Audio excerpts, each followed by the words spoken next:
No,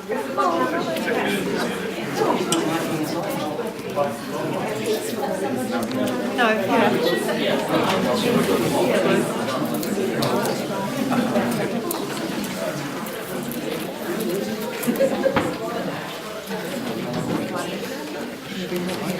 Some more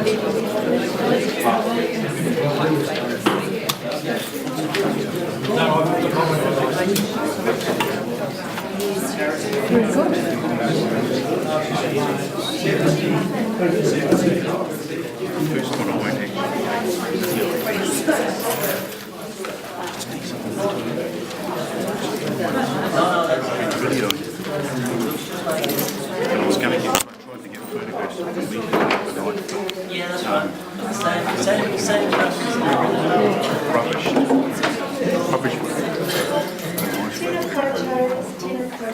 Tēnā koutou katoa. Welcome everybody to this meeting tonight. Thank you candidates for coming to speak to us. Thank you audience and support people for coming to listen, because without both we don't have a meeting. So it's really a great pleasure to be welcoming you all here tonight. I'm Rose Black. I'm one of the researchers from Poverty Action Waikato. And we're really wanting to hear what the candidates are going to say about poverty and issues surrounding poverty and problem gambling tonight, because we think this is a significant issue in the Waikato, and we want to hear what candidates are saying so that we are informed as voters as to how we might vote for them. So we've written the question on the whiteboard. We've also sent the question out to all the candidates that are here. We're going to give each candidate 3 minutes, and we're going to be quite strict. And Anna's going to be ringing the cowbell at the end of each 3 minutes. Now this meeting we've organised it with Anna Cox sitting over here as their co-researcher, and Max Llewellyn from the Problem Gambling Foundation. We've got together to organise this meeting.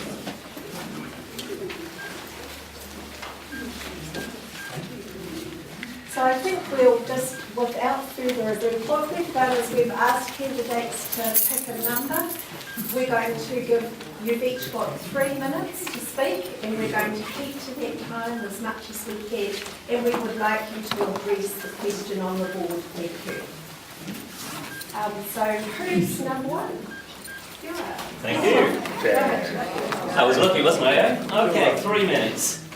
Well, first of all, I'm the mayoral candidate, and I'm running a rates control team, and I think that's essential that they keep the rates to inflation. And part of the poverty question is some of the solutions to problem gambling. Well, I'm pleased to report that I was on the Gambling Policy Committee, have been for the last 6 years. For 6 years we fought to put a sinking lid on pokie machines.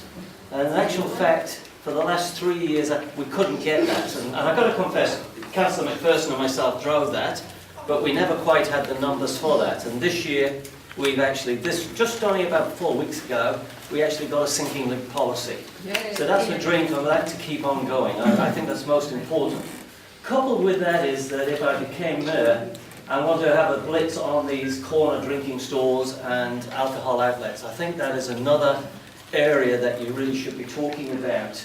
And I guess that's one of my dreams, that we can reduce those liquor outlets. They always seem to come up on the poorest areas of the street, and it really hooks in those people that can't afford, A, to drink, and B, when they've had a drink, they think they're going to win lotto. But, you know, those are some of the real issues. The support work by mayors and councils, well, you know, I've talked about this before, and I know I get faces pulled behind my back, but we have a huge debt problem. And I know some people will say behind me that it doesn't belong all to the ratepayers, but eventually it does. And I think if we can run our council on a more business footing, with this team that I put up behind me, who are, you know, business, the large majority of them run their own companies. So if we can get this place running more on a business footing, we're going to have more money to put into community groups and support. And I think that's essential, that this council is borrowing $90 million to balance the books this year. They're the facts. The facts are, and they're all on the website, so I'd like you to check these out, because I get cold faces behind me. We have $68 million worth of carryovers this year. 1.5 million is a consequence of rates in that.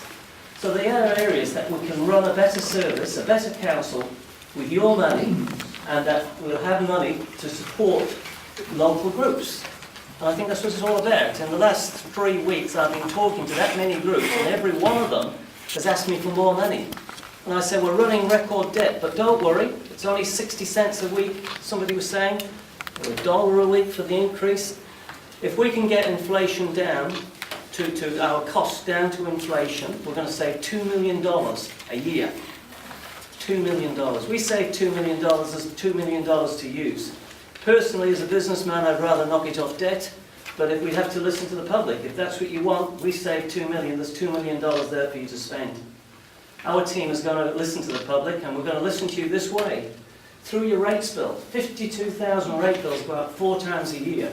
On there will be a tick box for significant issues you can have a say. So I think I can do every one of those lines for you.